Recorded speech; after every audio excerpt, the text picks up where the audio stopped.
Today's chat is brought to you by, well, all of your support.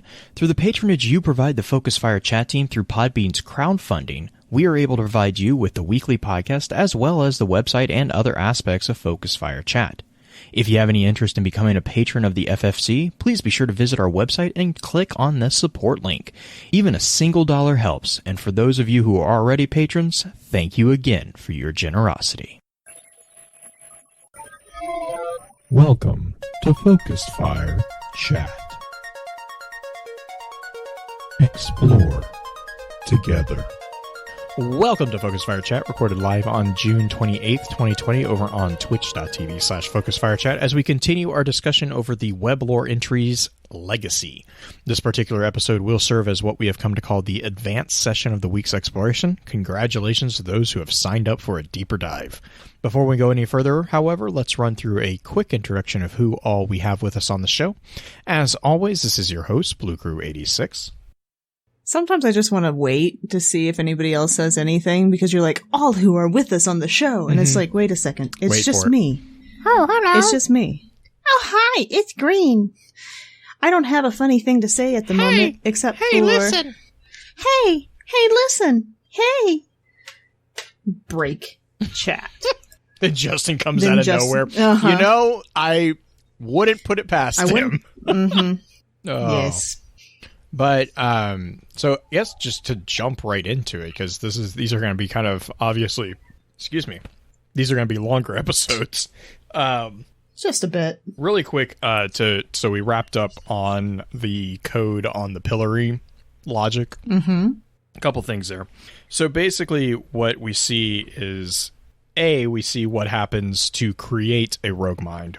When it says that there are three events that could cause a rogue mind. And those events are catastrophic failure, neural degeneration, or loss of containment. And these three will be referred to as a rogue mind incident. If a rogue mind incident occurs, it initiates what's called the war mind cerebral partitioning and quarantine integration into the 12 Clovis stations that are comprised within the neural webway. So basically what happens is the war mind cerebral partitioning is literally the splintering of the war mind into 12 units and then quarantine integration into 12 stations. So that is why when Anna mentioned that they are one-way network integrations from closed systems, that is the quarantine integration. So they partition Rasputin into 12 pieces and then shunt each of those pieces into a separate Clovis station and then quarantine those stations. There's literally no way for them to come back in. That is what is basically the Pillory process. So Pillory is literally it's literally enslaving. It's the punishment of them. Yeah, it's not punishment necessarily because, catastrophic failure, neural degeneration, or loss of containment are not things that Rasputin would that's not something you'd be like, oh well, let's go neurally degrade myself. That's not, or degenerate myself. That's not going to be the process. But in the case of that happening, they have fail-safes basically to protect humanity from something of a Skynet-like event. Chat's talking about it. So basically it's kind of like rampancy. Right, but here's my question. You said catastrophic failure, and what were the other two? Neural degeneration or loss of containment. Which would be the rampancy, right? Yes, and then loss of containment. So loss of containment and the catastrophic failure seem to be, they're slightly different, but I would like for us to go into a little bit more of how they're different, because the idea of rampancy is the breakdown of the neural network because there's too many branches, right? Like it's over processed or overdone. Basically, it's thinking yourself to death. Right. So what about the catastrophic failure and the other one? So catastrophic failure would be something like, I don't know, the collapse, or something in the hardware actually failing. And they're kind of all linked into each other because like a catastrophic failure could lead to neural degeneration, a loss of containment. But go for it. But that's my question, though, because the collapse, we saw Rasputin put himself Loss of containment, yeah. Right. So he basically, in a way, initiated this process himself. Because when you're talking about when he was like, and shutting down. Right. But shutting down doesn't mean that he's not contained anymore. It's just that he's not working the way he should be. He's not working because at the optimal efficiency that he could be. Right, but that was because of the plan to come back later, right? It wasn't. And that's where I would argue, I don't know if necessarily I don't think it's that he initiated the Pillory containment. I think he was trying to initiate just a sleep mode. And the Pillory happened as a result because he didn't necessarily know that was going to happen. Like this was... That's my headcanon, is that this is probably something that Rasputin probably wasn't aware of. Sure.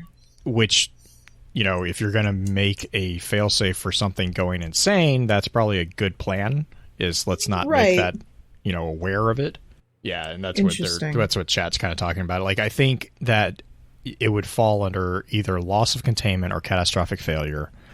You could argue probably also for neural degeneration, just simply because he enacted his morality, like he basically turned off the morality code and let the millions of people die. That could be, easily seen as a war mind neurally degenerating. So like, I think, but the important thing here is that we do know that the Pillory, the red line protocol, was enacted. And so what the big thing here is the splintering of the war mind occurred, which is why when we reactivated the array and we reconnected some stuff, that was a big moment for Rasputin, because up until that point he had been quarantined in the basically the old Cosmodrome station. But here's the question. The quarantine or the partitioning happens within the Clovis facilities, right? Like it happens within the Clovis stations. Yes. 1 through 12, right? Yes. The array, when we connected him to everything else, that wasn't a station. So what I'm saying is that we are still, and this is where it gets really disturbing, we are still probably looking at around 1/12 of Rasputin's computing power. Right. Which is terrifying. I mean, that puts into, that... But that's the whole reason we started connecting all the different facilities, like the bunkers. That was the whole point of the bunkers, was reconnecting Rasputin to some of his old... So oldness. Yeah, I don't think we're, like, at 1/12. I think we've probably connected a few pieces. But, like, the thing is, and the second... legacy part is the Echo project, and then we'll talk about that too. The Echo project, in addition to the Pillory and Red Line protocol, is basically Clovis Bray building a failsafe contingency. If Rasputin were to go off the rails, what would happen? We also learned really cool revelation about where the Exodus project was actually headed in the second part, and like some basics of the plan for colonizing that galaxy that they were originally going to go to. So I'm kind of excited to get to that as well. But I don't know. That was pretty much the big thing. I know. I can't remember. The Uranus, Phil, did we get the name of the Uranus? Yeah, Kalis station. Okay, so real quick before we jump there. So Kalis is, or Kalis, there's just an interesting connection that I found here. Kalis is actually the primal god of the sky in Roman myth and theology. The Greek equivalent is Uranus. So Kalis station, actual Uranus, is the Greek name for Uranus, or the Roman name for the Greek god Uranus. The really fun little tidbit that I found in there is that in mythology, Kalis's consort was Terra, which is Earth. So I found it interesting that the primary Echo Link station was Kalis, that they found in that Clovis Bray was, on Mars/Earth in the EDZ. I just found that there's just like a little, like, it doesn't actually reveal any big thing, but I just thought that was kind of a cool little connection. Definitely. Are you ready to start this next one? Yes. And recognize and realize that the nanites are back. Yes. Cool. Do you want to... The tech mites. Do you want to read the first part, or do you want me to read the first part? I can read the first part. That's fine. Go for it. So this is Legacy Part 2, Contingency. En route, Uranus, Kalis Station, outer band, location inconclusive. I was able to pull some data from those exo samples. Jinju perches on the cockpit dashboard. 2 tech mites crawl over her shell. Their jump ship plummets through fractaliscent polychrome luge, ripping across the sable pitch of space at blistering speed. Anna leans back in her pilot seat, one knee pulled to her chest. She watches strands of shimmer bend around the hull. A bobble owl jiggles along as the ship shivers, underneath it Cameron in frame. Hit me. Her eyes turn to Jinju. I couldn't completely narrow it down, but they're definitely from the Golden Age, circa the collapse. Jinju continues. I've been going through the Pillory mainframe download. Those stations are meant to split Rasputin's mind up in the event that he became, insubordinate? That's disgusting. Echo appears to have been a contingency program that activates afterward. They also had a cornerstone schematic of his brain. Light static fuzzes from bubble speakers on Anna's dash. Her helmet hangs on a hook behind her. Rasputin's uplink is offline. Anna chews on the information for a moment.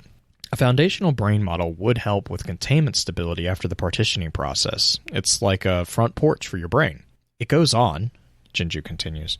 Your name is cross-referenced all over this, Anna. Neural webway, psycholinguistics, exo-brain maps with candidate profiles. Looks like Clovis Bray was syncing Rasputin's basic core with viable hosts. Oh, Anna's mind races. For what, though? Drop him into containment and clone him? Pretty elaborate restart button. I guess with an exo you could also make some pretty potent AI with more limiters than a war mine. Jinju processes. Nothing conclusive here. Anna turns her gaze back to the stars. It would be terrible to be buried like that, trapped in pieces of your own mind. You wouldn't even know who you were anymore. Where you start, where other versions of you end. Speaking of the Clovis 9 site, the Clovis 9 site is 78% assimilated into his sovereignty. Jinju distorts her voice as Warmind facsimile. So dramatic about it. Anna brightens as she laughs. You remember how Cameron would always impersonate him? He did not appreciate it, but it was funny. Jinju cheeps slightly. Is she still buried in work from the moon? Hole opened up to the Black Garden. Pyramid, creepy signals, raining vex. You think Owl Sector could help themselves from getting involved? I heard rumors through the Ghost Vine about the pyramid. They said it steals your shell. Lives there, like another you. They said it makes you do things. Jinju pauses. Her iris flicks to Anna's raised eyebrow. Not helping? Let's just change the subject. Jinju squirms awkwardly. You'll see her soon. I know. They're working directly with Ikora. She's safe. I know. Warm tone reassurance trickles into the cabin through Anna's helmet speaker. I know! When did you even get here, Red? Anna aggressively huffs in exasperation. Do you want me to stop, or do you want me to keep going? Yeah, just go ahead and stop there, because there's a few things to unpack in that opening section. So. Cameron's alive. Jinju picked up... Yeah, Cameron's alive, confirmation. Cameron's also working on the newest thing, so this is... That's nice. That's nice that is made plain, since everyone was having a heyday with, is she dead? Is she alive? What's going on? Is this love story over? No. Basically. I love how there's also a little... there's, like, actual lore things in here, but I love how Anna has a bobblehead of an owl on her dashboard. I heard you like... You're like... It just reminds me of Wash from Firefly. Yes, curse your sudden but inevitable betrayal. Yeah, basically. But then you have like all these different things going on, like the nanites on Jinju, Jinju trying to unpack everything that they found in the original site, and how you get the first little tidbits about how Clovis Bray was attempting to put pieces of Rasputin within echoes or exos, and the Echo Project itself was a attempt at making it possible to have an actual, that would be the actual Pillory, wouldn't it? That the human or the exo body itself would be the Pillory. Yeah, the Pillory, so like Red Line protocol would fire off, and then the Echo Project would enact, basically, is what was happening. Mm-hmm. Poor Anna, though. Like, she just wants to go see Cameron. She just wants to be done with it. And then you have Rasputin, who randomly shows up at the end of this, trying to... When did you even get here? Right, like, he's not even supposed to be there. I just and like, he shows up. that she aggressively huffs.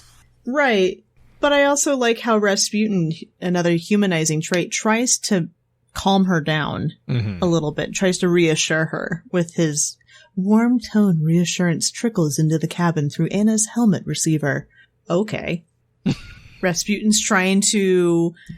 I'm just surprised he didn't do like a little spritz of vanilla into the air, like or lavender or ylang ylang or something. He's gonna be her like, spice. Oh my god. No. If I just want the Bungie writers to write pumpkin spice in there. I love how the pineapple thing is still a huge gag. Pineapple? Apple? And it made it again. Like, it's a second, like, it's a reinforced gag at this point. Like, somebody at Bungie really doesn't like pineapple, or just doesn't like the naming convention. Anyway, did you have anything in this opening section?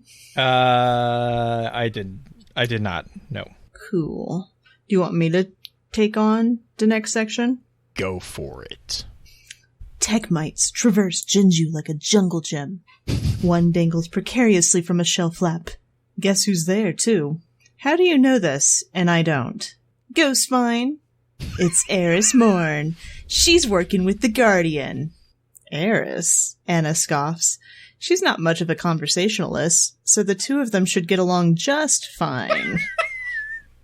She gestures to the mites. Do you really want those crawling all over you? Their names are Foe and Diem, and I love them. Jinju coddles her mites. Besides, it's like Cam's with us in spirit, right? Anna chuckles and scratches her brow before raising a fist in solidarity. She is, to the brim. The shimmer surrounding the jump ship jitters before abruptly smashing into empty space. Anna leans forward and looks out into the void. Where's the planet? She slowly rolls her head around the cockpit. They drift through space on placid waves of nothing toward a distant nowhere. The vast luminous twinkle of the Milky Way plays out in the panorama. Through gloom, speckled pinholes prick gaps in the starry sea, the absence from them directly apparent to Anna's eye, like rays of darkness from a black sun through sheer cosmic sheet. Jinju perks up, internal sensors suddenly askew. Something nabbed us right out of our jump. We're off course by... Jinju calculates. 3 AU? What? Anna manually scans the trajectory equations in the nav computer. There's nothing wrong with the math. Jump drive error, misalignment, squawks on bubble speakers. Little late. Tart synthetic tickle creeps red and patient, low and pressing, as not to be heard by those that might be listening. Relax, I know we're off course, but it's not that far, relatively speaking. Anna scrunches her face at a nav screen as it's overtaken by interference. Okay, I can't see where we are. Hang on. A slow wrinkle skulks across space. It presses up the fabric. Insignificant points between stars warp and spur small disturbances in the constellational congruence of the galaxy. From afar, it's nothing. A flutter of wings in the wind. It's dark out here. Jinju's voice is distant as she peers outside, beyond the canopy, an expanse without horizon. That's when the stars shine brightest, Jinju. Find a constellation for me so we can get our bearings. Gravitational wave anomaly detected. Jump realignment required. Way ahead of you, ship. Anna checks jump vectors and flicks through alignment procedures. Mav thrusters sputter to orient the ship towards Sol. Anna test cycles the jump drive. It revs, then chokes before locking. Gravitational wave anomaly detected. Jump hazard. Location inconclusive. Clear hazard. Okay, that's not comforting to hear. Anna deploys a sensory buoy from the ship. Rasputin stings and pricks red iron. Steady pressure, with localized insistence. Feels strange. Jinju is distant. We should go. Anna initiates recalibrations on the jump ship's drive positioning solution. There's definitely some weird space out here. Gravitational wave anomaly detective. The ship lurches. Anna's stomach churns. Jinju vibrates violently in place, an outer shell of light absorbing some form of force. Red iron needles whistle tea kettle pressure and white anxiety from Anna's helmet. Cloaked shadows shift through the vacuum. An eternity away and all too close, shown only when they wish to only whom they want. Anna swallows to settle her stomach. What even was that? Did we move? Leave. Now, please, Anna. Jinju presses against the glass of the canopy, peering outward. System realignment solution secured. There it is. I've got jump lock. Gravitational wave anomaly detected. Again? Then we're writing this one out of here. Anna eyeballs adjustments for the gravitational wave into the nav computer. Punching jump in 3, 2, 1. They slip between folds in space. Formless wake propels them. The ship rides through subspace at speeds far exceeding her jump drive's capability. Color dulls in the slipstream. Frisson electrifies Anna's senses into timeless euphoria. The nose of the cockpit stretches ahead, drawn towards some distant vanishing point. She struggles to keep the flight stick straight. Her motion seems small, inconsequential, and all too slow within the wave. Fluctuant pockets of drag flex and buck, threatening to throw them off into the unknown. The cockpit twists around her. Indicator lights blink in metronomic sequence. Purpose and pigment slowly materializing in her mind. Hull integrity failing. Not yet. Collision. Bow, celestial body detected. Auto drop failed. Anna steadies her mind. She force cancels the jump, seizing the drive and jumping them out into the space before thrusters burn to steady them again. Their emergence is dwarfed by a stratospheric colossus. Uranus hangs, a daiquiri pearl set in tilted rings. A grin overtakes Anna's face. Nailed it! I'm gonna stop there. Oh, man. Anna is cocky, but she kind of has a right to be. Mm-hmm. To be fair, though, Jinju's freaking out. And so is Rasputin. Like, Rasputin's not very happy about what's going on either. And then just Anna basically Luke Skywalkering her way out of that situation. Like, not kidding. That was the first thing I thought when I read that, was that she used the Force. Do you have anything on that section, Jay? So Foe and Diem, I think, are just callbacks to the moons Phobos and Deimos. It's really the only thing I could get on that. Yeah. We do. You've already mentioned, we got the confirmation for Cameron. The AU. So that's an astronomical unit. That's actually really big. So when you're talking about 3 AU, that's a pretty significant what are you doing here moment, which is why there was a bit of surprise there. So a 3 AU or 1 AU is the approximate distance between Earth and the Sun. So oh man. So okay. It's in regards to like the galaxy, it's not that huge. But sure. Black Flag is in chat. It's like, it's nearly 30 trillion miles. Like, it's a big difference.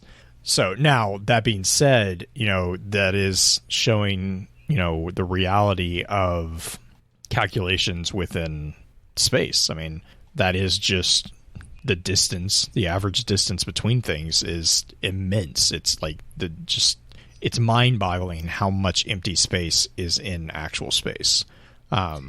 So we have a call out to something that we've seen before too within this section, right? Like you have the gravitational anomaly. Mm-hmm. Do you Yes. remember Yes. how we had that exact same call out happen with Exodus Black And Osiris. and Osiris? Mm-hmm. So this is the thing that a lot of people are thinking, that this is how Rasputin knew when Osiris will later come and talk to him. This is how he knew about the anomaly to send him out here. Yeah. Now, Ay, that being ay, ay. said, it also explains why she's off, why their calculations were off, because if it is a gravitational anomaly, that will mess with calculations. And Sure. so that's where you can get disjointed on those calculations. Well, Jinju just was not. I mean, it's not explicitly said that it is a pyramid ship causing this interference. Correct. It's inferred with the reaction that Jinju tends to have to it, just because of the ghost freaking out. And granted, Jinju has had these ghost stories being told, and you get that call out, like, the spookiness of the pyramids. It could take your shell, and it could just, like, it's like ghost stories, like a literal ghost story for our ghost.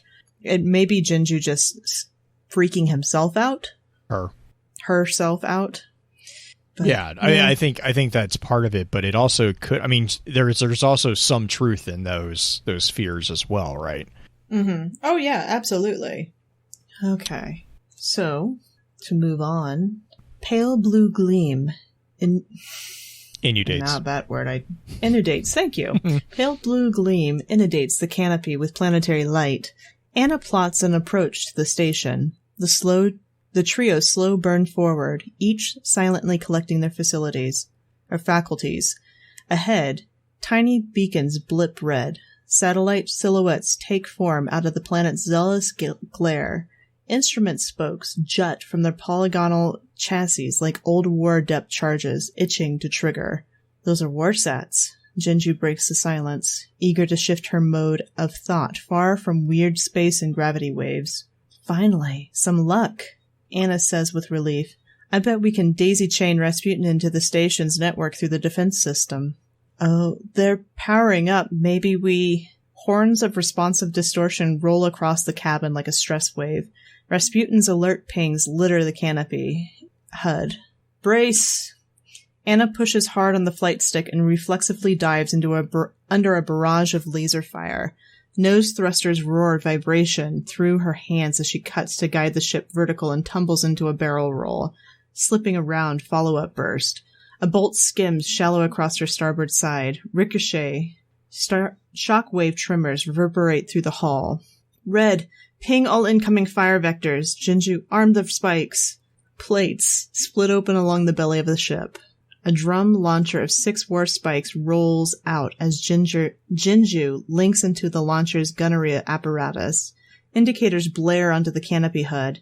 Jinju sends 2 war spikes straight into the first of 15 warsats blocking their path as Anna nudges the ship between incoming laser burst.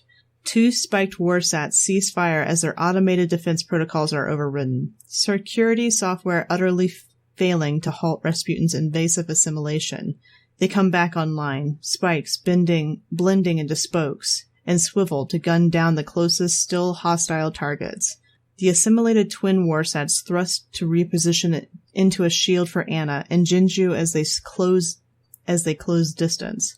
Crimson flare shines around the warsat shield as lasers chisel into them. Anna watches HUD pings for an opening between incoming burst. She finds half a moment and burns hard on the main engine, then toggles full power to maneuvering thrusters to sling the ship under Rasputin's shield and open a lane for Jinju. Jinju unleashes 4 more spikes. They strike true. Rasputin spreads digital plague through the warsat's frameworks with each skewering hit. He demands subservience. Laser fire tears through space in all directions as Anna cuts between dueling satellites and rolls to evade overlapping firing arcs. Concussive shock waves rattle the ship as defiant warsats explode or fail one by one until the firing stops. A field of deputized warsats and debris dead drift within the planet's orbital current, backlit by radiant mesoplagic glow. Beyond them, almost lost among cloud cream atmosphere, Kalis Station. Anna releases her breath, It feels like she had been holding it since the jump. She forces short gulps of air into her aching lungs and lets her ship glide toward the station without guidance. Jinju emerges from the gunnery apparatus and floats back to the dashboard. Foe and Diem appear from under her shell. What was that, Anna? Back there. The Warsats or the freaky gravity? Either? Both. Your guess is as good as mine. My guess worries me. Let's just pull this data and get home. Agreed. Anna hangs her head in her hands and muffles a sardonic, "Nailed it." Oh my goodness. So, more Star Wars-esque air battle. Do a with barrel Jinju. roll! Right? Like Star Fox throw in there, do a barrel roll. And Jinju is Chewie jumping into the gunnery station, trying to take out the Warsats. I got a bad feeling about this. Mm-hmm. And then you have Rasputin basically taking over all the different ships. I love that mental image of Rasputin just like hacking all the Warsats. Like he'd have to. Oh my gosh. Well, I just love the way they described it as like, what was it, like spreads digital plague. I'm like, it's just like that mental image is just so great. If you scroll back up a little bit, it talks about how they have to release something. What was it? They had to release something out there for Rasputin to grab a hold of the various Warsats. The spikes. Yeah, so they're actual like wireless. Basically, they're like sending in a it's like a wireless receiver that they're allowing him to actually get into. Pretty cool. Pretty disturbing, too. That Rasputin's own Warsats were firing on them, even though Rasputin didn't actually have control over any of them. He demands subservience. What's a good way to describe Rasputin uploading a Trojan? It's so true, though. I love it. Yeah, true. All right, Blue. You're running strikes now, aren't you? Yep. Of course, I keep getting guitared, so... Weird. Yeah. I haven't had a guitar error in a long time. We'll see if I can survive this one. But let's talk about Kahless. Kahless stations. Yes. You want me to go ahead and read it, or do you want to do a preface to this? Go ahead and read it. I think most of my takeaway is going to probably be at the very end, after all the insanity. I really like Kahless Station, as tragic as the events are. I will plug that again. This is something that you definitely should go back and read a couple times, because this is something that like you get something new out of it every time. I think I've read it like 4 or 5 times at this point, and I keep getting different snippets out of it. Yep. All right. Kahless Station. Dim and powerless, it gently falls. The label grows at pace with Anna's measured approach. Rasputin's cohort of Warsats encircle her in a defensive phalanx. The station rotates to face the planet.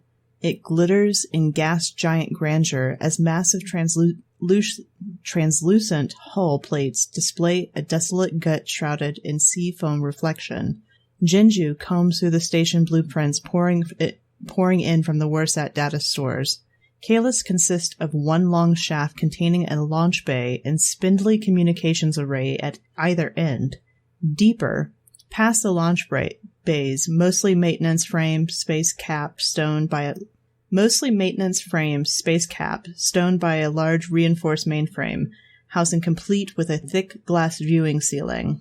Orbiting ringlets indicated as biomes 1, 2, and 3 spin lazily in unison with the central structure, held in position by maglock padlocks that align with metallic rungs set into the station's hub outer plating. Jinju locates several unpowdered docking points before settling on entering through one of the station bays. She snaps a HUD ping on the canopy. Here, this one's open, though it doesn't look like anything but the outer rings are still pressurized. Ready for a spacewalk? Anna guides them to the bay, catching sight of the transparent interior solar glass paneling of the rotating ringlets. Clean river slosh along the outer rings underneath a dividing sieve. Earth and dirt sprouts abundance above. Are those greenhouses? I think so. Everything seems to be locked under a file name contingency. That's not ominous, Anna says, scooping her helmet from its hook and swiping 18 kelvins from a footlocker. We need mainframe access. When do we not? Anna looks at the dark station. It is a grave of potential awaiting the next planet rise. Jinju prepares Anna's bandolier. Mites patiently tap pinned legs as they wait for attention. Anna dons her helmet and puts a hand on the canopy release pulley. You're not bringing those, are you? And this is actually a different section real quick. The bay is still, a snapshot of countless possible failures in the face of challenge. It holds only one ship. The bulbous craft lay broken, dropped from its support brackets in denial of an attempted launch. Reflective hexagonal plates sparkle like space dust as the station faces Uranus light. Scorch stains blacken the far wall behind the craft's ruined ion thruster. The propulsion system is missing on its ion cell. It doesn't look like damage, but obviously a lot went wrong here. Jinju beams light over the fuselage as they float through the ruptured bay in weightlessness. The reflective hull is filled with exos, mannequin cadavers hung frozen on silk threads, surrounded by globular blobs of various fluids. Loose wire tangles sag around lifeless many. One or two glides freely within the cabin. Their chest plates share a pristine logo. Echo 1. Anna locates a crumpled worker frame beside the bay's internal airlock and signals Jinju to come over. Jinju puffs towards Anna on pulses of light. Remnants and dust hold motionless in the vacuum. Their groupings, jostled and drawn to each other since the bay's collapse, form tiny gravitational microcosms, a new faux system trapped in the failed husk of a past age. She flicks her helmet microphone on. Hey, what about just normal frame access? The ghost sweeps the frame and gets to work. This isn't just some mop bot. This is the station manager. Let's get it inside. Anna props a foot on the wall and forces the airlock closed behind them. Mag boots clink to tile. Dust floor, echoing groans, and humid taste populate the station. Even through her respirator, the stale flavors of plant matter and dirt coat Anna's tongue in grist-like film. She turns to Jinju, busy at work, splicing bad connections within the frame and spinning light to charge his power unit. It'll work, but this unit won't hold power. It'll only last as long as I can charge it. You're a miracle worker, Jinju. Jinju cheeps. She solders a loose line. It should also be a little more talkative.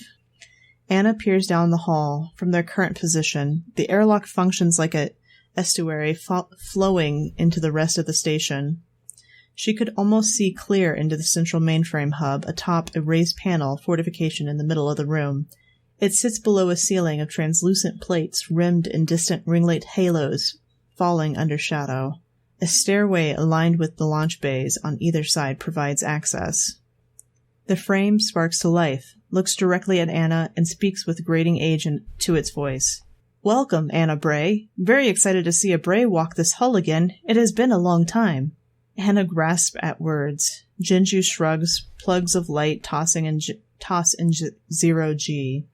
The frame stands on magnetized foot cups and dusts itself off, nearly bumping into Jinju. Excuse me, small servobot. The frame turns to Anna. How may I be of assistance? I'll unplug you. The frame ignores her. Anna smirks at Jinju, then looks at the frame.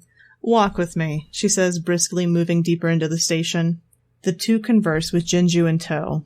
The main section of the station is wide open hall, supported by struts. In large red lettering, the words, Echo Project, Our Legacy Builds the Horizon. Dozens of maintenance frame plates line the floor, some open, some semi-raised with collapsed frames, steps away from half responding to a catastrophe, a scene in disorder. Zilch on Atlas. And I'm going to stop right there, mainly because I need to a mouth break because it becomes a bit of a tongue twister after a while. It does. It really does. Like, I really like the writing, but there are some very, very hefty phrases. I also love that Jinju is a server bot. Right. Excuse me, small service droid. Service bot. The thing okay, so not to go spin foil on us, but the fact that something from the Golden Age recognizes it as a service bot really, really gets under my skin a bit. Now, not gonna lie. To play devil's advocate, it could just be that it is assuming that. Oh, sure. I'm sure. It's just one of those things, like, it could lead that direction. Oh, yeah. Yes. But the fact that it's not... The station manager is not surprised to see Anna at all, which doesn't seem to be super surprising considering what we're going to get here in a little bit. But it's not Atlas. The description of this location seems like what we had on Titan, but in space. You know, the biomes and everything. Yeah, I'm curious what you're like. The design. I would love to see like a concept art of this station, to be fair, because there's so many different ways that it could come across, you know.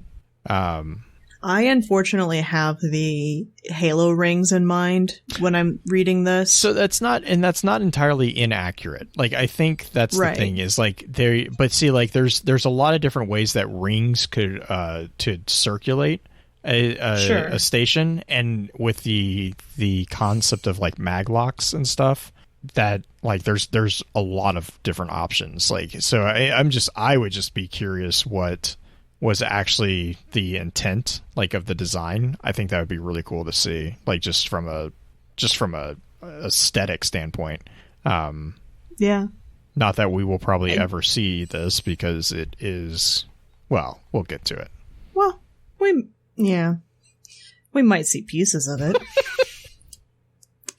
Spoiler. Spoiler. Anna stares out the translucent ceiling, wistful as the frame waits for another question. So those crops in the rings are food supplies for a colony mission? Yes, thank you for asking that, Anna Bray. Yeah, and the colony ships are full of exos. Partially. Echo 1 and Echo 2 were stocked with exo crew units. As you know, their task was to establish and oversee embryonic development at Colony M31, Site A and Site B. If Rasputin got out of hand, they weren't planning on resetting him. I don't have access to Clovis 1 through 12 directories. They just assumed he would win? The Pillory is a last-ditch panic room. I don't have access to Clovis 1 through 12 directories. Jinju's iris flicks back and forth between the two. Her tiny light leash hums. Anna... Sorry, that image just blows my mind. It's the fact that Jinju has a leash. Well, she's leashed to the frame, manager. so it stays powered. Just like walking a dog. Yep, that's exactly what it is. Okay. Jinju's iris flicks back and forth between the two. Her tiny light leash hums. Anna massages her palm. What was my role in all of this? As you know, your work on the Warmind made you a prime asset to oversee applicant selection. I chose the people in there? Anna watches the ringlet spin, her mind repeating the statement back to her. Artificial night slips back to artificial day as the station rotation continues. As you know, yes. Additionally, your work on the Warmind, as you know, was vital to the establishment of Clovis 1 through 12. Do I know where the candidates came from? Did they volunteer? I do not have access to candidate profiles. Anna shuts her eyes and takes a steady breath. You said I helped with the Pillory stations. Yes. How so? I don't have access to Clovis 1 through 12 directories. She nods and lets her helmet slink back to rest on her shoulders. I think I can piece it together on my own. Is this station linked to any other sites? Her gaze returns to the distant ringlet lit by the recurring planet rise. Her augmented eyes pick at details. As you know, Miss Bray, There are 13 Clovis sites that this station is linked to. 13? What's the 13th? The plant life is still vibrant, regimented. Paragon access does not permit that information. You hear that, Jinju? We're all just slaves to circumstance. Jinju chirps. I'd like to think our choices mattered a little. I'd like to think mine did. Anna smiles at her. Yeah. You're a Bray. The frame pauses. They lack signs of overgrowth. Well kept. So? Anna turns to the frame. Echo Project requires a station link with dead rock resources. Anna's eyes go wide. Jinju, disengage that cipher thing. Over her shoulder, a glint shines from the far central ringlet, Biome 2. Jinju glides forward. What is that? Anna looks at Jinju. The verbal cipher. She pauses and traces Jinju's eyeline to face Uranus. Anna's eyes adjust to sieve out the glaring brightness. What's that? She puts her hand to her visor and squints. An ion lance threads the station from the distant ringlet. It pierces Anna's chest, clean through. Brick-stained atmosphere hisses out of her suit, searing on smoldering fabric fringe. Jinju's iris widens with confused shock. Howling storm slams salt-coarse keys in Anna's helmet. End. All right. Lot to unpack there, right? It's about I'm to going to get let you go good. first. I mean, it is good already. So M31 is actually, as far as I can tell, a reference to the Andromeda Galaxy, which is about 2.5 million light years away from our galaxy, but it is actually the closest one to us. So we were actually looking at intergalactical travel at this point. Chat. I'm not sure what sites A and B are referring to. There's no I don't think there was a specific call out there. I think it's literally just, in the Andromeda Galaxy, what is the planet, planet A, planet B, or whatever. But this is the Exodus project. This is the entire plan, was to have embryonic samples sent, and then a team, two or multiple teams of exos would be present because they are exos. They are not susceptible to aging. And so they would be able to build out the infrastructure, and they would probably be in tandem with, nanite technology such as SIFA or whatnot. So that's what the difference with this one, though. This was the failsafe. Correct. This is a slightly different Exodus project than what I would consider the civilian Exodus project. Mm-hmm. Because the civilian-based one was similar to, not the same, but similar to what Mara went through on the Amrita, right? Like that the was Yangliwei. Not Yangliwei, but the Amrita project or the Amrita charter was the civilian side of it. And correct. And I get the sense that this was, because it's mentioned that Anna selected them. Yes. Which has its own interesting implications. Yeah, kind of scary. What? Eugenics? Kind of scary. And something that Dino pulled up in chat, and this is one of the things that reminded me of when I was reading it, is that Anna has Paragon level of clearance, but she doesn't have the level of clearance that's needed to get all the information. I took it as the station manager didn't have the information. Right. But I don't think she has the level of clearance to get that information, because there were things that the frame would say that I don't know. The frame says that multiple times. Like, I do not have access to that information. Mm-hmm. But when she asked, and I'm trying to find it again. Yeah, I'm looking. She said, it says, I don't have access to Clovis 1 through 12 directories, blah, blah, blah. As you know, I do not have access to candidate profiles. I don't have access. Oh, it's the 13th. The 13th location. That's what it won't tell her. That is interesting. Yeah. Makes you wonder what good old Clovis was up to. I'm also curious, what's the dead rock resources? I mean, a dead rock it's a turn of phrase for a planet that doesn't have any life. Yes. But I mean, like, that's actually an outstanding question I have is I don't know what the dead rock resources are. I couldn't quite figure that one out. Yeah. Yeah, and Dino's talking about this is the differences here is that whereas other Exodus crews or Exodus projects were human crews with cryopods, this is embryonic samples with multiple exo crews. So right. this is a literal ARC scenario. Right. It's a seeding project. Mm-hmm. Which is interesting because the connection to the Awoken, Clovis is trying to become the equivalent of a creator and seed like creationism. And then you have the Amrita situation where they literally create themselves. They accidentally become gods in and of themselves. Well, just within the distributary. Right. But I mean, I find that parallel kind of interesting because like you have the reference to the Sisyphus project with Clovis Bray. Right. Clovis Bray is, obvious. He's got the obvious narcissistic tendencies and all that stuff. And then like the call out for the exos being like someone just didn't want to die, basically. I find the parallels with him and the Awoken situation very interesting. Yeah.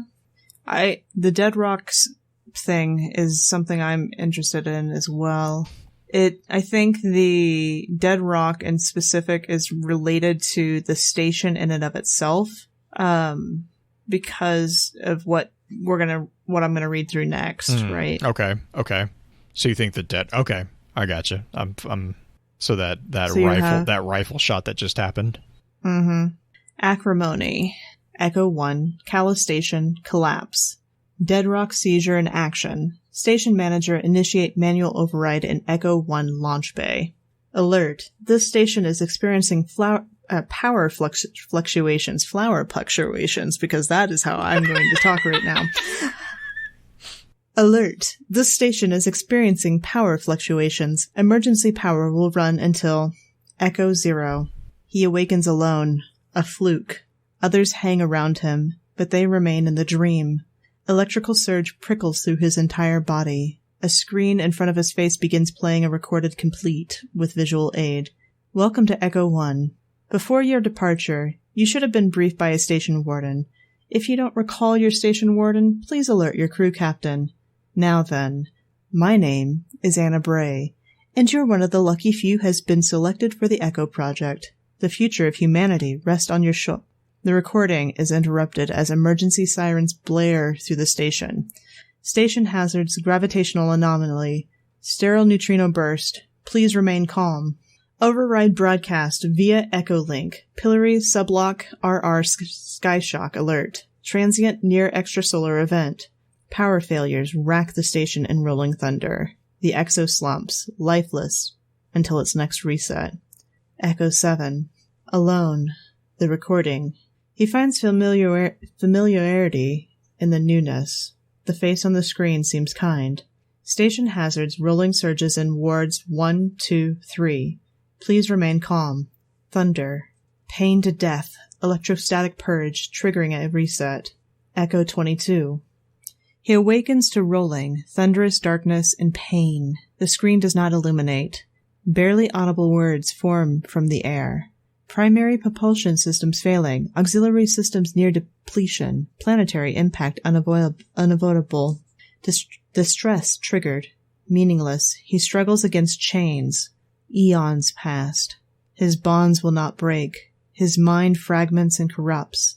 He wishes he could bleed. He wishes he could die. He wonders where the wardens are. Echo 41. Short lives of confusion and pain. He grasps at falling in every direction. There is nothing to grip. Echo 89. Thunder again. Echo 173. And again. Echo 390. Until one day, he hangs in the futile passage of time. A creeping madness weaves its way in solitude. Echo 877. Thunder. Thunder. Thunder. The warden speaks for the first time in many storms. Her twisted promises are fresh to his ear. When we return, etched in mind. Wake and sleep. Struggle, dream and wake. Struggle, endless, innumerable stillbursts, tomb spasms, thunderous pain, sweet death. Echo, 2625. Thunder, one final time. The storm gives life, but never came to take. He slips from wrought shackles, worn with age, weary, they snap at slightest motion. Untold rotations pass without movement. Freedom. He matures questions. A hunger wells up within him. He travels the stations, from tomb bay to the mine shell, to the sealed space, in dark and in light. The mine shell teaches him the new roads, teaches him the majesty of the rings, teaches him the keys. He walks the rings. He tends to his little freedoms. He cultivates. He grows. He does unknowingly, as he was meant to do. The mine shell tells him of the bridge, tells him of his ancestors, speaks of the echo link. The knowledge does not leave him thoughts. He seeks a meaning beyond routine. The tomb bay kept secrets. He had not returned since he walked the rings. It is a shallow sepulchre. Brothers and sisters dreaming, never to wake as he had. He digs treasures from their graves, digs knowledge from the prisons of many minds, picks lies from the bones of truth. He drinks the memories of echoes past. He finds the prison's purpose, a bridge's end. If he holds this end, perhaps the wardens hold the other. The many minds, the liar's words, takers. They would know of his escape. The wardens would come to take the fresh shackles. He prepares, he learns from the warden's alchemy.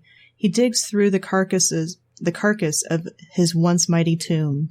From hollow basin he seizes starlight power to wield from afar. From its flesh he adorns himself with a cloak of lies to fool. He armors his soul against the thunder that kills. He opens the bridge at the end and waits. Echo 2625, present day. He walks the ring when she arrives. The warden rides in with finality and judgment, a red light storm at her back. She had followed the bridge, as he had hoped. She leads many shells, but only one descends with her. She brings her the thunder, and he fears its wicked spark. He places trust to his plated frame. He watches her trespass in the tomb bay, sees her defile the mine shell's grand hall. The wardens reap what he has been sown. As wardens always do, she comes to collect him. He raises his starlight. But a warden is not so easily slain, and she has many allies. And, So, to put it in perspective, the safe reset number is 20. And something that you guys can't see unless you read this is that once he gets up into the 2000s, the lettering is that very strange, where it has the vertical symbols attached to the numbers, where it basically, it's really, I don't even know what that language is called. Like when it's basically, there's a secondary, language overlapping it. Mm-hmm. It's super intense. I don't even know if it'll show up in chat when I put it in there. Oh, it does. There we go. That numbering system that happens once he gets into the 2000 rank. And he's learned to harness starlight, which is, I don't know how to process that because there's no I guess my question there to really understand that. Is it actual starlight or is that just what he calls the linear fusion rifle that he's using? A linear fusion rifle that shoots from across the ring? It's a sniper rifle. Yeah. Through space? Space is a vacuum. Fair. Oh, yeah. I guess my thought is I was thinking that was his interpretation of what he was doing. Because right. When he's got active camouflage first off, which I am kind of jealous. It's Alien.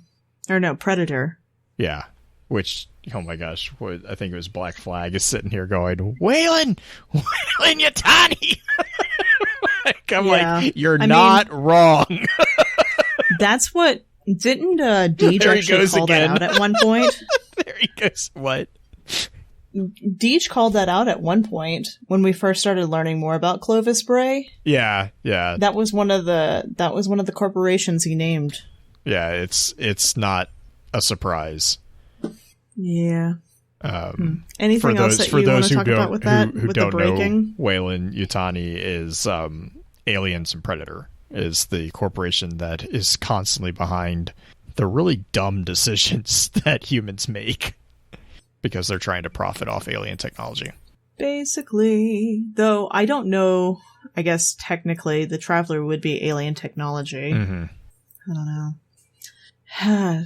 There's insight into the fact that this Echo, who is driven mad by many resets.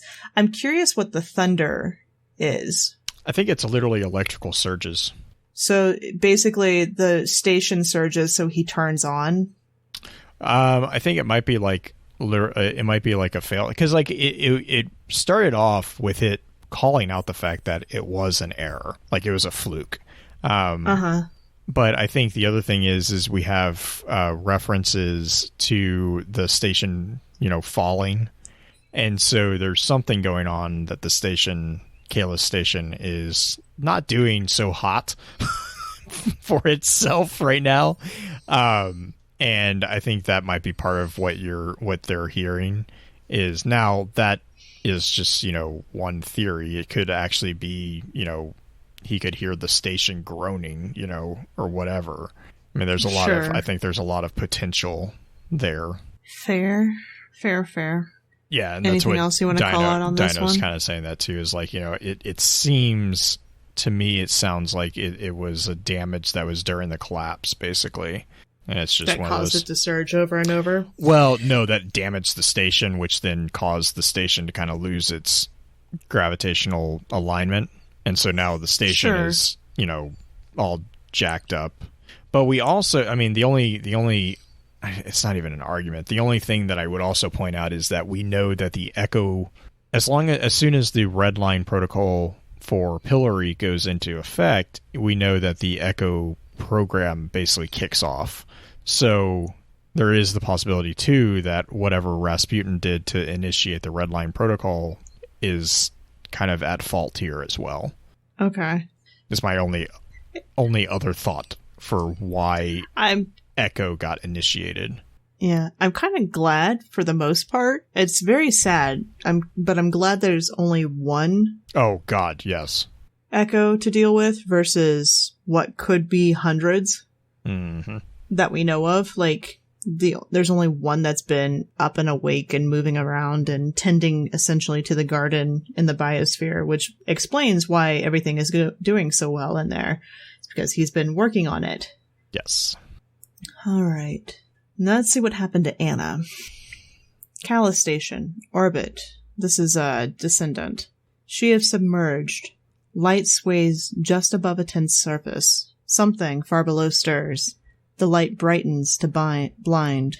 Rasputin weeps a terrible cacophony of anguish. Anna gasps for breath. Her head swims in effort. Hypoxia.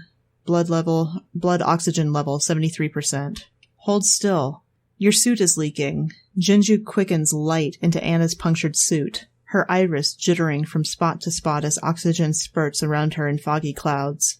Anna shakes dizziness out of her head. A smoldering frame is sprawled a few meters away. She drops flat to a support beam that runs up to the mainframe office. I got shot. The realization doubles back. I got shot? Anna pats her chest and stiffens. She draws in a shallow breath. Jinju, did you see where it came from? Central ring. I dragged you into cover. Stop moving so much. Anna peeks around the strut. An ion thread zips by and stings her helmet.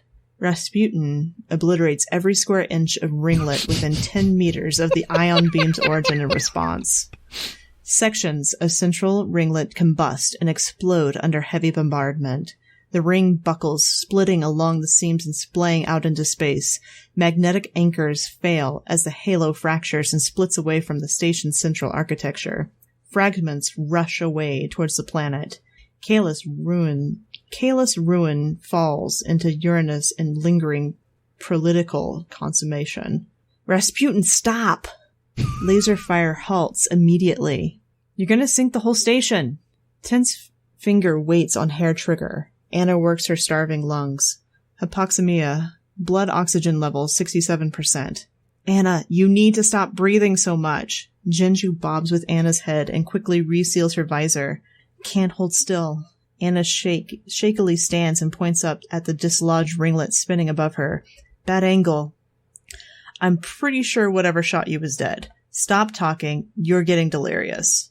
Wreckage looms far over Anna's shoulder. The remaining two halos slowly spin in ignorance through their siblings' burial dust cloud. Eerie distortion soars across the divide between stations and rings. The veneer of invisibility momentarily lost in flight as rubble collides with its form. Rasputin perceives the abnormality. Harmonic chimes across Anna's visor resonate and combine into uniform pattern homogeny. Active camouflage. Anna sucks thin atmosphere in a wheezing undertone to her breath. Jinju, give me an auditory visualizer. Jinju whirs and dips back into Anna's suit. Compiling an interface. Now hold still. Hypoxemia. Blood oxygen level 65%. A ceiling panel 20 meters from Anna erupts in brittle plastic shards that glisten and spin like tiny neutron stars, catching the last of Uranus's light as the station beings turn dark. Amorphous form thuds into the floor, shattering tiles in a plume of dust that stretches up into a spire before slowly holding its place.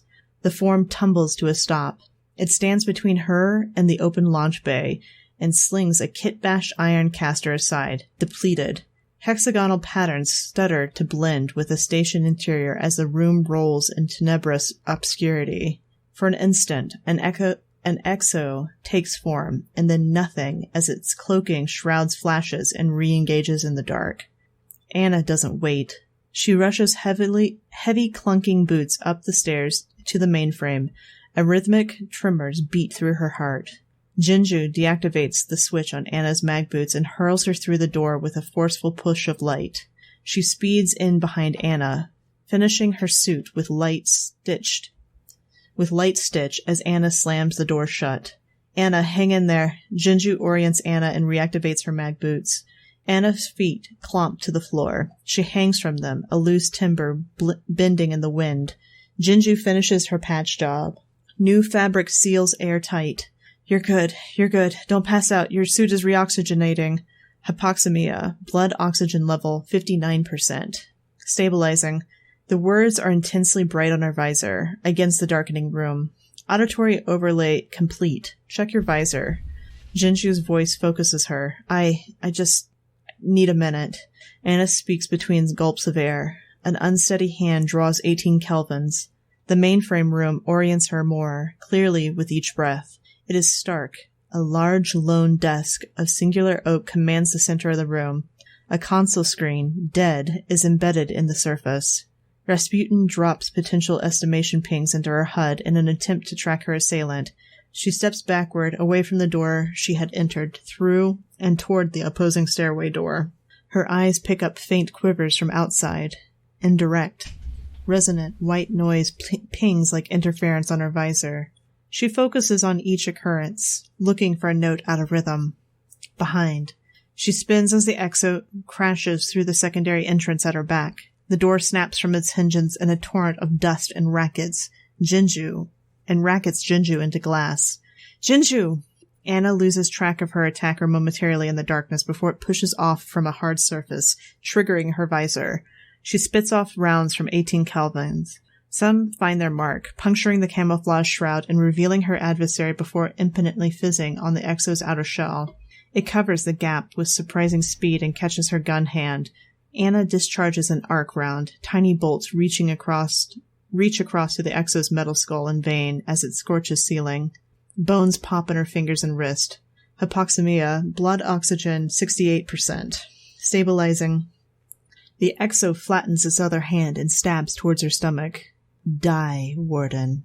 Adrenaline instinct floods Anna's body. She stops it. They lock. Anna's vision blurs. She gasps for breath. Muscles quiver in her arms, desperate for oxygen. A spark cinders in her. Get off of her. Jinju zips towards the exo and paddles Foe and Diem onto it with a flick of her shell. The mites crawl under the exo's exterior plating and send shock sting bites through its system, seizing its joints for a few precious seconds. Jinju rushes to Anna's side. The ghost deconstructs itself, orbital shell bits swirling around a core of coalescing light. She fills the room like a brilliant star, overcharging her wayward guardian. Anna's crushed bone reforges. Light fills her eyes. Her grip, still holding against the seizing exo's blade thrust, liquefies its plated hand to scrap. A glorious crown, a solar flame erupts from her visor, and she cracks her forehead into the exo's face. It reels, tufts of flame extinguish in the vacuum. Anna kicks away. Solar might engulfs 18 kelvins. Anna hammers off 2 rounds of celestial annihilation. They melt straight through the exo, puncture the station plating, and scream through space for light years. The exo slumps, a molten heap. It draws breath. Resilient. Anna drops to a knee, barrel trained on the exo's head. She takes a full breath. The exo's eyes are unflinchingly locked to her. It refuses to die. It points to Anna's badge with its still blistering hand. Bray. Warden. She says the only thing she can think to say. Who were you? It hesitates. Echoes. Her head drops. Or her head droops. How many did you live? She looks to find his number designation, but it's missing. He looks past her at Uranus's light once again, trickles through the station. Echoes. Grow. Wardens. Keep. What did I do to them? Alright, stopping there. So Anna's a BAMF. Thanks to Jinju. Get off her! Foe and Deem are pretty good too. Yeah, I think it's funny how they basically go in there like chiggers. Freaking chiggers. Right? Like they get under your skin and they just annoy the snot out of you. Disable your active camouflage. You know. Yeah, that too. I hate chiggers. Black Flag's... Yeah, I do too. Black Flag's calling me out. She is that as well, but she can be... You can be a basic as well as be kind of a BAMF at the same time. Like, Anna's got skills. But also this is kind of a... Well, I mean, you remember that old mission back in D1 where we would go to the different points of light? Was it in D1? It was on Twilight Gap. Oh, and yeah, it was the story of how she used to fire and left boiling pools of light. Yeah, so that's what I imagine this is, like a recreation of that, but maybe turned up even more. Yeah, because panic. Well, there's panic, but there's also, like, Jinju just overcharges her, which begs the question, why aren't we getting overcharged every time we fight a god? Just a question. Green has questions. Like, I would like to be overcharged like this, where I shoot a golden gun and it goes through a space station and through light years away. Like, that is massive. Yeah, just a bit. It'd probably be useful from time to time. Just a bit. Ay vey. All right. Do you have anything else for that section about that? No, Echo? I mean, like, again, the average that's advised by Clovis Bray on resets is 20, and this thing is still walking at 2,600 plus. So, I mean, it's I don't know, like, it's tragic beyond everything else, but it's also one of those things where it's like, I think you said it too, it's like, thank God there was only one of them. Right. That we know of. Well, that was activated. Right.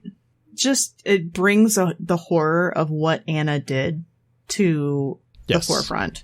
Yes. And I think I think is the purpose of why we see that, is Anna was not a good person in respects to the science that she pushed forward and helped create. No. I think this is it's not necessarily the humanization, it's the demonization of the Brays even more so. It's like, this is yet again, this family is, Black Flag. Of course not. She's a Bray. Yeah. I mean, that in and of itself hits the nail like on the head. Like I think, but a lot of people have this idea that Anna was, like a good Bray, and it's like, again, well, the thing is that we know Anna as the Guardian. We don't know Anna as the scientist, right? Like we never knew that Anna. And that's one of the things about being a Guardian that's so nice, is that you don't have that past to follow you. That's something we've talked about a lot, is that Anna is one of those rare cases where she actually has a key to her past. And in this way, she's finding out that she was not a good person in respects of like dealing with other humans. She helped establish this program, this protocol. And even though it was never intended to get to this point with this Echo, she's responsible for it. She is. She's absolutely responsible for it. The other thing that stands out to me is like she was like, why would they do that to Rasputin? Blah, blah, blah. And the thing that you have to remember is it's not just they. She was part of the contingency plan for Rasputin. Like the whole thing about, the segregation, the Pillory protocol, the red line protocol, that was her work as well. She would have known about it because she has access to all of it. And so she was one of the wardens. Yeah. And I mean, and again, it's like, now, do we know the full picture of what they were facing? No, but you see what she is willing to do in the name of, of making sure that humanity survives. Which, I mean, yeah, it's I don't know. Like the question is like, if you're talking about the survival of an entire species, what is good? Good. I mean, it starts kind of sliding the scale a little bit, but at the same time, also there are some things that I would argue are non-negotiable. And it seems like Anna the Guardian has the similar thought, is like there are some things that just are not okay to do, and apparently Anna the scientist did not agree with that, which I find also very interesting too. Yeah. It is interesting. It is interesting to see it brought forward in a different way like this. I like it. I like how, again, like what you're saying with the highlighting of the fact that the Guardians, they're blank slates. Like they legitimately, you get a second chance. And I think that's really cool. This is a really well done demonstration of exactly that situation. Yep. All right. One final section. One final bit. You ready? Yes. Anna stares at an Echo's husk. The faint glow of the desk-lit console screen grays out her face behind her visor. She sits, dead still in rotation. She could stare forever if she only had enough time. Jinju nudges her shoulder. I've got the mainframe data. Anna is devoid of thought at the mainframe access console. She watches as Uranus comes back into view over and over again. It dominates the station's viewing port. She maps the movement of the clouds along the surface, but only ever on the surface, and sees how they differ from the previous iteration on their last spin. She wonders if they are different underneath. Stable major chords strum in Anna's helmet, getting caught in the cracked visor glass. She finally speaks, decisive. Dislodge the other ringlet paddocks. Warsats can tow them back to the tower. Skim the shadow networks for anything else they can use. Get some good from this. Anna, the Warsats can haul this whole station as long as we do it soon. Callus rotates into shadow once again, and the planet's sheen fades from sight. Anna clicks a spring-loaded slot on the desk. It snaps to, bearing a placard of ownership. Clovis Bray. Anna stands, steady. It's okay to let some things be forgotten. I like that ending.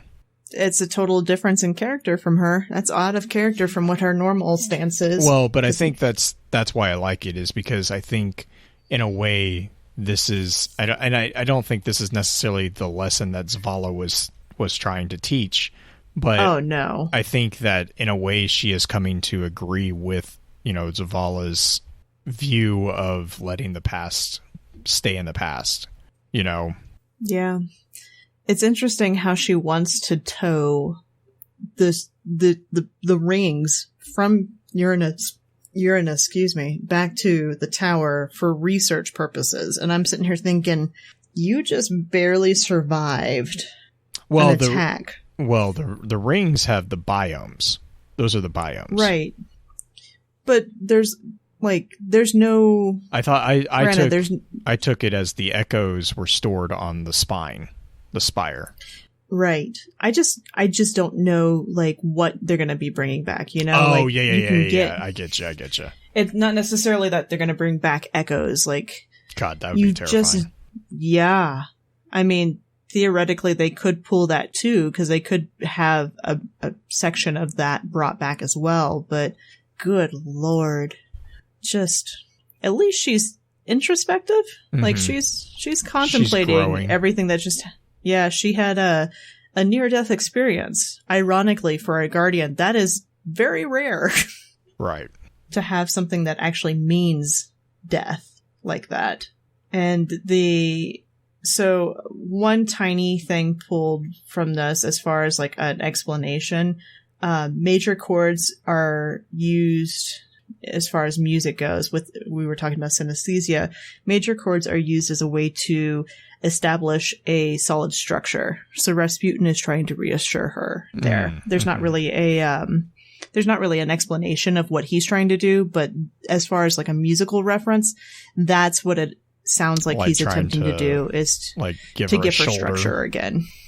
Yeah. Give her support. Not necessarily hope, but it's just, this is an established thing. This is a happy sounding thing. Like it's not like he's playing a Sousa march in her ear or anything like that. It's right, but it's him being like, you'll be okay, basically. Yeah, exactly. But that, I mean, these cards, they're not even cards. These entries have like so much in them, and it's its own little pocket story. It could be its own little book, even. Lots of info here, and lots of just fun story. It's a fun read. Do you have any final thoughts on this guy, Jay? No, I mean, the questions that I have here are like, obviously the implications of Rasputin as a rogue mind. Then also the 13th Clovis facility. We never really got this answer to that. Excuse me. And then obviously, what is this going to mean in the future with the development of what happened to Rasputin with recently Season of Arrivals, with him being shelved into an engram with an experimental echo body. There's no experimental exo body yet, but no, they had it. That was part of the sunsetting book. Oh, I haven't read that part of the book yet. I'm catching up. Oh, okay. Yeah, they at the end, they're flying off Mars basically with the engram, and then they have an exo frame in the ship. Okay. I was curious whether or not they would make Site 13 be the location that Rasputin would be reborn, integrated. Right. Mm-hmm. I wondered if they were going to go that route, but sounds like they're not. Well, I'm curious where Site, because it sounds like all the 12 sites are throughout the system. So, I mean, Site 13 could be, I mean, I don't know. This is all like, theory crafting future, trying to tell the future. But like there's now, with these entries in particular, there is now quite a bit of options to take as far as fixing the Rasputin situation. Yeah. So. I think this is definitely the prelude to make the Rasputin situation not seem so dire. Yes. Knowing that they had that contingency in place. Mm-hmm. I think that they can bootstrap onto that contingency and fix the problem. Yep. Cool. All right. You want to do final shoutouts for this I will do, week? Yes. I think final shoutouts is good place to end. Cool. You want to lead the charge there? Sure. My shout out is actually more of a shameless plug. Hopefully by the time this episode airs, there will be some new podcasts for you guys to grasp onto.